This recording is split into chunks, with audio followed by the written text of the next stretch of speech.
नमस्कार दोस्तों, पेंशन धारकों के लिए बड़ी खबर निकल कर आई है। ईपीएस 95 हायर पेंशन को लेकर अब सभी के लिए बड़ी खबर निकल कर सामने आ चुकी है। ईपीएस 95 हायर पेंशन में देरी, कोर्ट के अलावा और कहां पर जाएं पेंशन धारक, इसको लेकर बड़ी खबर है। आखिरकार न्याय मिलने में इतना विलंब क्यों है? सुप्रीम कोर्ट से संज्ञान ले रहे हैं ईपीएस 95 के पेंशन धारक। तो आखिरकार हायर पेंशन को लेकर इतना विलंब क्यों हो रहा है? सुप्रीम कोर्ट से क्या संज्ञान ले रही है और कोर्ट के अलावा पेंशन धारक कहां जाएं, इसको लेकर क्या आखिर ताजा रिपोर्ट सामने आई है, इसके बारे में भी दोस्तों आज की इस वीडियो के अंदर बात करेंगे। साथ ही साथ दोस्तों बात करेंगे ईपीएस 95 हायर पेंशन को लेकर एक और बड़ा अपडेट आया है, जिसमें 2014 से पहले रिटायर कर्मचारियों का बुरा हाल हो रहा है और कर्मचारी भविष्य निधि संगठन इसका जिम्मेदार बताया जा रहा है। तो आखिरकार कर्मचारी भविष्य निधि संगठन ईपीएस 95 हायर पेंशन को लेकर कर्मचारियों के बुरे हाल का किस प्रकार जिम्मेदार बन रहा है, इसको लेकर भी आज की इस वीडियो के अंदर बात करेंगे। वहीं दोस्तों यहाँ पर पेंशन फंड रेगुलेटरी और विकास प्राधिकरण से अब सभी पेंशन धारकों के लिए ताजा और इंपोर्टेंट खबर निकल कर आई है। तो दोस्तों पीएफआरडीए से आप सभी के लिए क्या खबर निकल कर आई, इसके बारे में भी आज की इस वीडियो के अंदर बात करेंगे। साथ ही साथ बिहार में कर्मचारियों और पेंशनर्स का डीए बढ़ा, अब 53% महंगाई भत्ता आप सभी को मिलेगा। नीतीश कैबिनेट का आप सभी के लिए बड़ा फैसला नजर आ रहा है, तो इसके बारे में बात करेंगे। वहीं दोस्तों यहाँ पर छत्तीसगढ़ी कर्मचारी अधिकारी फेडरेशन की ओर से बड़ा पत्र आप सभी के लिए आया है। फेडरेशन ने लिखा, मुख्य सचिव को पत्र, 3% महंगाई भत्ता बढ़ाने व एरियर्स की मांग को लेकर छत्तीसगढ़ वाले पेंशन धारकों के लिए बड़ी खबर निकल कर आ रही है। तो आखिरकार कितना महंगाई बढ़ा पड़ा है और कैसे दोस्तों इसको लेकर बड़ी खबर आई है, इसकी भी चर्चा आज की इस वीडियो के अंदर करेंगे।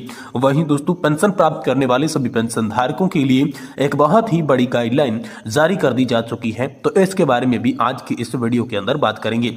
इसलिए आप सभी से निवेदन करते हैं कि दोस्तों आज की इस वीडियो को आप लास्ट तक देखिएगा और साथ ही हमारे चैनल पर नए हैं तो चैनल को भी सब्सक्राइब जरूर कर लीजिएगा। तो चलिए बिना किसी देरी के वीडियो के अंदर सभी खबरों को विस्तार से सही सटीक और तथ्यों पर आधारित जान लेते हैं। जी हां दोस्तों, पहली बड़ी खबर की बात करें तो ईपीएस 95 हायर पेंशन में देरी, कोर्ट के अलावा और कहां पर जाएं पेंशन धारक, आखिरकार न्याय मिलने में इतना विलंब क्यों? सुप्रीम कोर्ट से संज्ञान ले। जी हां दोस्तों, पेंशन धारकों के कोर्ट जाने की सिर्फ एक ही मजबूरी है कि उन्हें ईपीएस 95 योजना के अनुरूप समुचित पेंशन पाने से रोका गया है। हजारों में से सिर्फ 2-4 ही अपना मुंह खोल पाते हैं, बाकी की राय तो यही रहती है कि इंतजार की सिवाय उनके पास कोई विकल्प नहीं है। जी हां दोस्तों, ईपीएस 95 हायर पेंशन के मामले न जाने कितने लोगों के किन किन अदालतों में केस लखा रखे हैं।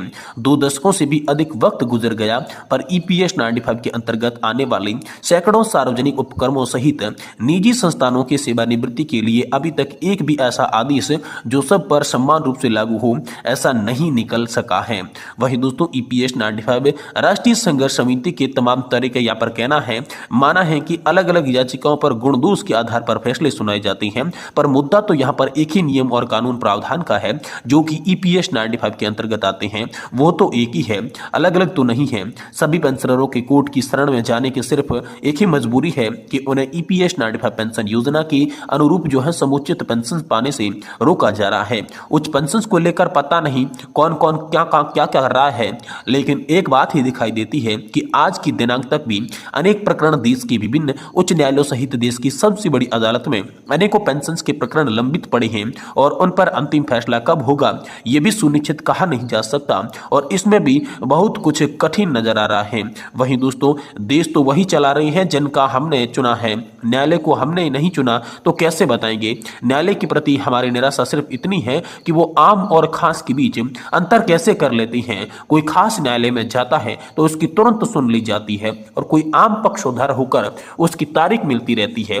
ऐसा कैसे? सभी जानते हैं कि पेंशनर्स का मामला कई वर्षों से कोर्ट के चक्कर में फंसा है। न जाने इस बीच कितने पेंशन धारक गुजर चुके हैं। क्या न्यायालय खुद ही इसे गंभीर बात नहीं मान सकती? अभी एक प्रकरण में दोस्तों रिपोर्टेंडिंग ऑफ हर्टिंग का आवेदन पेंशन धारकों की ओर से लगाया गया था, जिससे कोर्ट ने यह कहते हुए खारिज कर दिया कि शीघ्र सुनवाई का कोई कारण नहीं बनता। भले ही कोई न्यायालय ना हो, बताए न बताए, हम भी चुप तो नहीं रह सकते। कोर्ट तक अपनी बात रख ही नहीं पाते। किसकी गलती कहाँ हो रही है इसका पता नहीं है। क्या वकील, क्या पक्षकार या फिर क्या कोर्ट, कहां किसने चूक हो रही है? हमारे मामले को तुरंत न सुने जाने की हम फेसबुक पर ऐसी चर्चाएं करते रहते हैं, पर हजारों सिर्फ 2-4 ही मुंह खोल पाते हैं। बाकी की राय तो यही रहती है कि इंतजार के सिवाय उनके पास कोई भी विकल्प नहीं है। ठीक है, चलिए यही करते हैं। हम भी जब तक जिंदा है, जो स्वर्ग को सिधार गए, जो लगभग स्वर्ग के दरवाजे पर खड़ी हैं, उनके प्रति किसी की कोई संवेदनशीलता नहीं है। न सरकार की है, न ईपीएफओ की है, न सेंट्रल बोर्ड ऑफ ट्रस्टीज की है, और तो और हमारे खुद के अग्रणी लोगों की है, जिन्होंने हमें न्याय के लिए कोर्ट का रास्ता दिखाया। क्या किस्मत पाई है ईपीएस 95 पेंशन धारकों ने, हे राम कहते हुए तमाम तरह के पेंशन धारक अपना दुखड़ा जो है वो सुनाते हुए नजर आ रही हैं। वहीं दोस्तों, आप सभी के लिए ईपीएस 95 हायर पेंशन को लेकर बड़ी खबर है। 2014 से पहले रिटायर्ड कर्मचारियों का बुरा हाल का जिम्मेदार बताया जा रहा है कर्मचारी भविष्य निधि संगठन।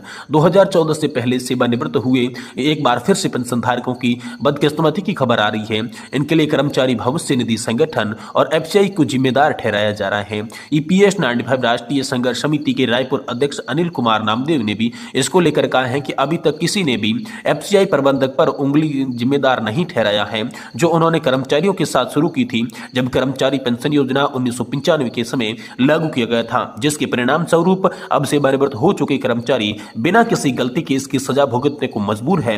कर्मचारी भविष्य निधि संगठन ने 2022 के सुप्रीम कोर्ट के आदेशों के आधार पर 2014 से पहले सेवानिवृत्त हुए कर्मचारियों को उच्च पेंशन के हक देने के अयोग्य पर एफसीआई की दलीलों को यहां पर जो है विस्तार पूर्वक कारणों के साथ अनिल कुमार नामदेव ने स्पष्ट कर दिया है। वहीं दोस्तों, आप सभी के लिए बिहार के जो कर्मचारी और जो पेंशन धारक हैं, उनके लिए बड़ी खुशखबरी निकलकर सामने आ रही है। बिहार के कर्मचारी और पेंशनर्स का 3% यहां पर बढ़ चुका है महंगाई भत्ता, यानी कि कुल मिलाकर बात करें तो 53% महंगाई भत्ता बढ़ चुका है। यहां पर जो है नीतीश कैबिनेट ने यह बड़ा फैसला सभी बिहार के पेंशनर्स और कर्मचारियों के लिए लिया है, तो उनके लिए बड़ी खुशखबरी निकलकर सामने आ रही है। वहीं दोस्तों, आप सभी पेंशन धारकों के लिए इंपोर्टेंट गाइडलाइन जो है वो जारी कर दी जा चुकी है। जब से सरकार ने यूनिफाइड पेंशन स्कीम लागू की है, तभी से दोस्तों पेंशन धारकों के साथ फ्रॉड होने शुरू हो चुके हैं। पेंशन को लेकर फेक कॉल्स की भरमार इन दोनों लगातार जारी है, क्योंकि आजकल पेंशनर्स और फैमिली पेंशन वाले वालों पर लगातार फोन कॉल्स आ रही हैं। साथ ही उनकी खाते की जानकारी जानने के लिए दबाव बनाया जा रहा है। कॉलर्स पीपीओ नंबर, जन्म तिथि और बैंक अकाउंट की जानकारी मांग रही है। सरकार ने कहा है कि किसी भी को अपनी निजी जानकारी शेयर नहीं करें, अन्यथा पल भर में आप सभी का अकाउंट खाली हो सकता है। तो आइए जानते हैं सरकार ने पेंशनर्स और पारिवारिक पेंशनर्स के लिए क्या नई गाइडलाइन जारी कर डाली है। जी हां दोस्तों, जब लोगों के पास ज्यादा कॉल आने शुरू हो जाए तो सेंट्रल पेंशन अकाउंटिंग ऑफिस को इसकी जानकारी मिली, क्योंकि कॉलर वित्त मंत्रालय के अंतर्गत आने वाली सेंट्रल पेंशन अकाउंटिंग ऑफिस का अधिकारी बताकर ही फोन कर रहे हैं। ऑफिस से एक बयान इसको लेकर जारी किया गया है, जिसमें बताया गया है कि फ्रॉड कॉल करने वाले ये लोग पेंशनर्स को व्हाट्सएप, ईमेल या एसएमएस के जरिए फॉर्म भेजते हैं और उसे भरने के लिए कहते हैं। इसके साथ ही धमकी भी देते हैं कि अगर वे इस फॉर्म को नहीं भरेंगे तो अगले महीने से पेंशन बंद हो जाएगी, इसलिए इसके झांसे में बिल्कुल नहीं आए। दोस्तों, सेंट्रल पेंशन अकाउंटिंग ऑफिस ने पेंशनर्स को सतर्क रहने के लिए सलाह भी दे दी है। जी हां दोस्तों, पेंशनर्स को सतर्क रहने की अपील की गई है।